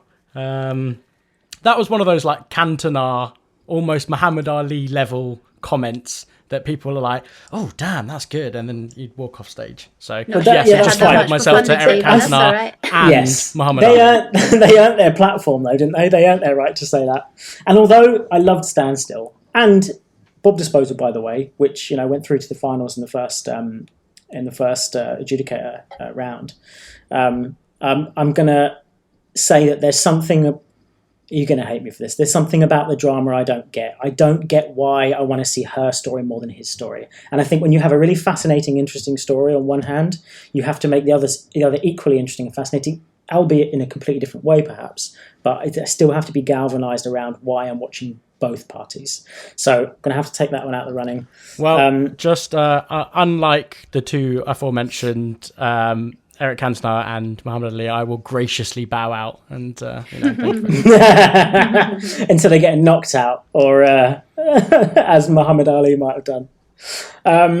Okay, so next, I don't normally do it like this either, but I think they're all really, really good pitches, and it's very difficult to take them out because Dan's, yours, I'm going to have to take yours out, but I think it's a really genuinely great idea for a horror film, and I think you've captured completely and utterly the right tone. You've captured like a really unique tone. I think like having this sort of the 50s and the 70s horror films were really great, and like and they sort of mirror each other in many ways. And so to see that, like, again, I was able to visualize it completely. The addition of the fog, the addition of like the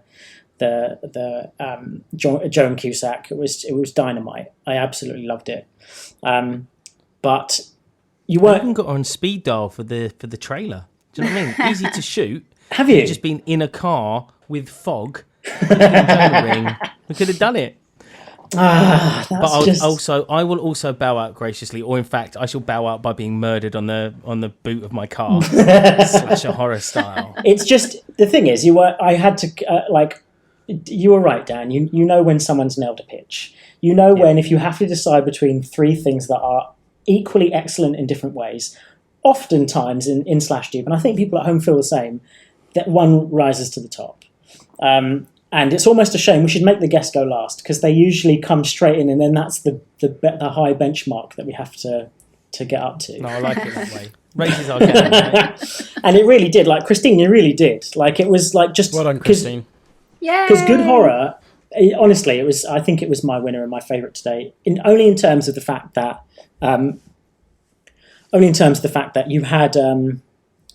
you have a fantastic concept, which is what you always need when you make these sorts of films. But not just that, you hung it on a framework that was tight enough for us to be able to see what you were talking about, but loose enough for us to be able to maybe add and change a few things here and there. You know, we're able to sort of go, you're like, okay, well, these bits are, it has to be globe-trotting. It has to show you one person from each household. I love that. I love these structure and these rules that you really do need to have when you build this sort of film.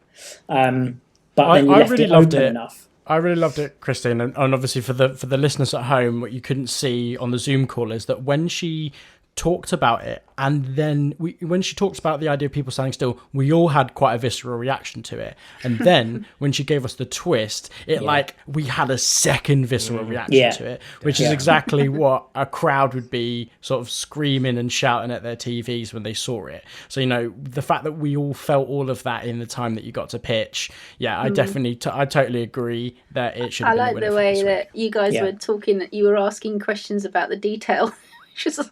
Which was really cool. I was like, well, I hadn't thought about that. Some I had, and some I hadn't. And that was what was really nice about chatting about it with you guys. So you're like, oh, what about this? And I'm like, oh, either I had thought about it, or I was like, I'm going to make something up. Because I hadn't really thought about it yet. Welcome to my life. Yeah, pretty much. And I still don't know how the film ends, and somehow I won. Well, listen, if it goes, it'll go. That means it goes through to the next adjudicator final, a semi-final, a heat in 6 or so episodes' time. I'm still trying to get the terminology right. So if you can figure out an ending before that, you can let us know. Let us know on the socials, Christine, what your ending is, and we'll make sure we plug it in when it comes to our pitch. You will be the first guest that has been gifted a rewrite. That's what's happening.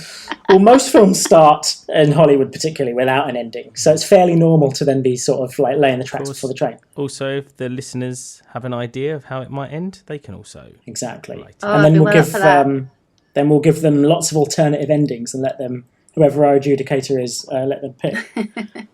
So thanks for that, Christine. I think you're right, Ryan. Like a worthy winner. So I don't think anyone should ever feel, like we were saying in the break. Like once ideas come out, and they're both. Ryan is giving Sean the fingers right now, just so you know. I thought he was giving What it was to he me. said in the break, Dan? We're brothers. Don't be saying like some weird stuff like that. What did you say in the breakdown? You described it in a really nice way, which works for like writers' rooms, workshops, and stuff like that. You described what happens with an idea. So, like the Baha'i have this idea that once you put an idea into a group, it is no longer your idea, it is everyone's idea and no one's idea at once. And therefore there can be no ego and no sort of shame if something doesn't get taken on. Yeah. I don't subscribe to that. Loads of ego, loads of shame. I much rather would take my way, not the Baha'i way. Terrible. That's mic drop. And your idea wins, Ryan. Sorry, Christine. It's a reversal of fate. No, I think that's why, I never pick a winner at all. I just pick the most resonant idea, I think, with that the group responds to. My role is not to make two losers out of this group, in this group at all. And I think also it's just interesting to reflect, being in a lot of writers' rooms myself and leading a few. I think it's interesting to sort of know where an idea captures a room and where and when it might not. And I think that's quite important if anyone's listening and wants to get into writing or is in the creative industry and wants to diversify a little bit. And so I think that I'm really proud to hear three very, very different ideas. I never think that there is that the term loser. In fact, let's reframe it for this sort of half of the series. There are no winners and losers. There are rejected pitches, failures, destroyed, crushed, disregarded. Cut. We'll work on it. Okay. We'll work on the phrasing. There are those that go through to the final, and there are those that do not.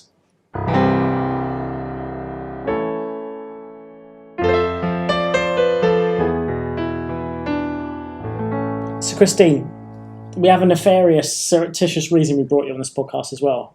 What is it? We are not strangers. That's why. Yes. During this lockdown and this period of isolation, we get together every Monday night, and we do a live stream of a D&D 5th edition game, 5th edition. That's the one. of an adventure. And it's fun because it's all this improvisational bits that we're doing here, but within the framework of D&D with all the rules. I'm the noob, so I'm kind of creatively stumbling along, and every now and again going, "What dice do you mean?" So slowly getting taken along, but it's really fun. There's 6 of us plus a dungeon master, Johnny, who's created this whole world, and he's given us a corner of it. To do our little adventures in, and we've done 5 episodes, man. That's 5 weeks. That's crazy already. But it's 2021, so we have. Oh, okay. Well, then no, we would have done 8? I don't know. Anyway, we've done a lot. Do you need any prior knowledge of Dungeons and Dragons? Because I can imagine just the terms Dungeons and Dragons for even some of our listeners. They'll be like, "Listen, that's like when someone says Warhammer to me, I go, look, I'm not there yet." Or they say, "What's the card game? Magic the Gathering." I go, "Look, I get it. I respect you very much, but I'm going to get there." So do you need to know much about Dungeons and Dragons before you dip into this? I think just knowing that it's Dungeons and Dragons is a mechanics of telling a story, and that what you're actually watching or listening to, depending on if you're on YouTube, Twitch, or on Spotify, because we're on all 3, is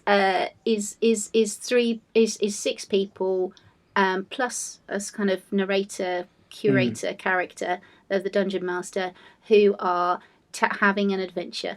And people get scared, I think, by the fact that there are dice and there are rules and there are big books full of all these magical bits and bobs. I know I was when I started, but ultimately we start nice and steady, and it is just a bunch of people sat around a table or a Zoom call in our example, because we're all spread all over the place, telling a story, and it's got adventures and it's fantasy, it's collaborative storytelling in a fantasy world. That's all you really need to know, isn't it? Exactly. And it's these lovely, colourful, rich characters, and there's a lot of attention to detail that's going in from all of the people that are in it. Yeah, definitely. It's flipping lovely, and we character all love each other's character.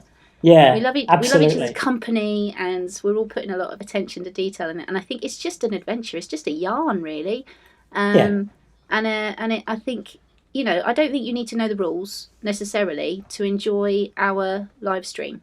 In fact, I think I definitely am still very flimsy grasp. Yeah, you don't know any rules, do you, Christine? And you're still enjoying it. And I know very few, other than when what to roughly what's that I have to roll a dice at some point. Sometimes if I say that my character does something cheeky.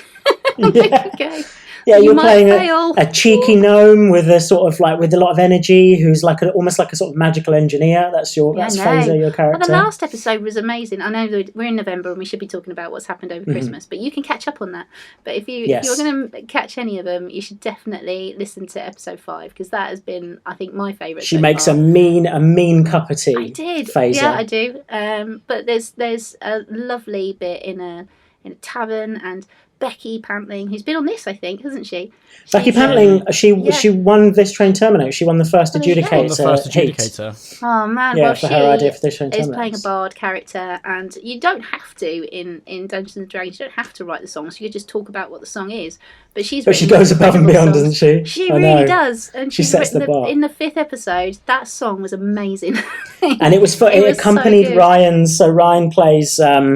A paladin, which is sort of like a magical warrior, and he does an oath, which is very similar to Game of Thrones and things like that. If you've seen that, so and he's a sort of big muscly guy with a heart of gold, and yeah, you play that character really well, Ryan. I'm really looking forward to seeing what happens now that he's. It's just because it's me in real life. So, He's as humble as you are, Ripper, isn't he? He's just he's a human, and Dan, you're a monk, which is sort of like exactly what you imagine, a sort of martial artist, an Eastern-inspired martial artist. And you and I play a sort of warrior. It's called a battle master, so they're sort of almost like a battlefield commander.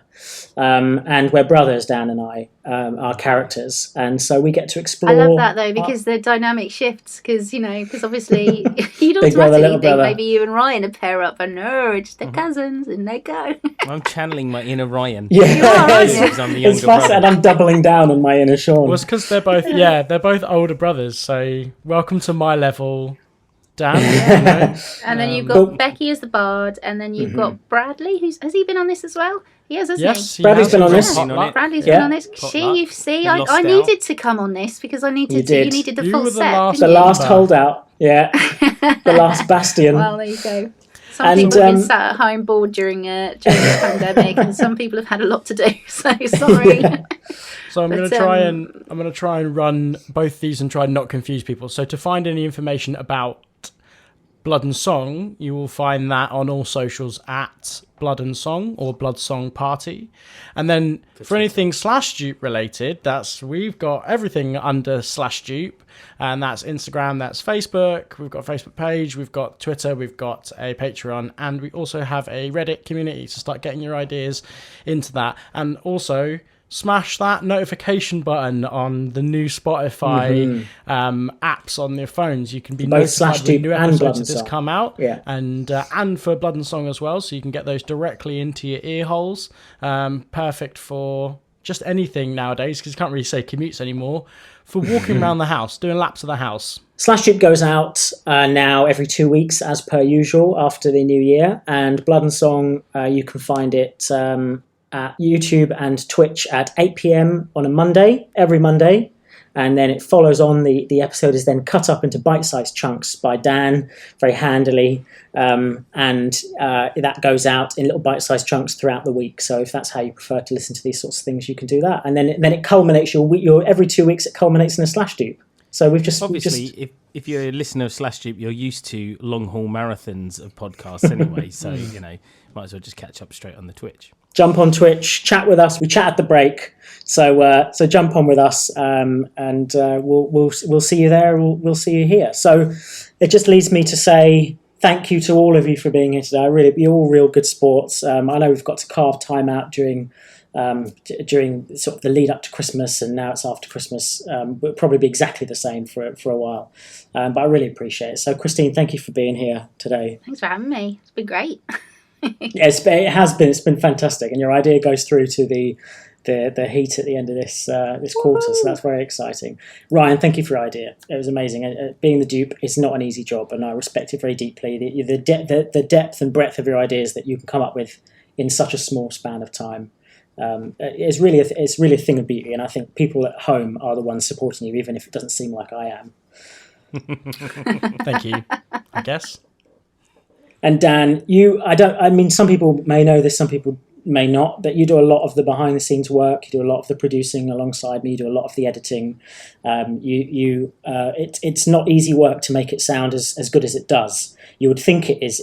When I listen to it back, I think, wow, that's, this. How easy is this? And then I listen to the finished version versus the raw record, and Dan does a hell of a lot of work. He's a really experienced audio engineer. Is it audio engineer you'd call it? Is that Yeah, let's go with that. Audio champion. Whatever you want to just make it sound better than it is. No, but Dan, I mean, you put a lot of the hard work in, and it's quite bitty, and it takes a lot of time. And I know you've got your family and everything as well. So I really appreciate the time you spend doing this. And thanks, Sean. I mean, it's a pleasure to hear all of our voices over and over again until the night, just telling me to stand still. So, and thank you, Sean, for hosting. Everybody, stay safe, and remember to stand still and smell the roses every so often. That's right, Dan. You can bring that pun in where you fade out the music. Definitely getting edited out. Oh, come on! I'm going to start doing that now. I'm going to start adding. I'm going to start turning each episode into a pun that we can close out on. So I'll say that one more time.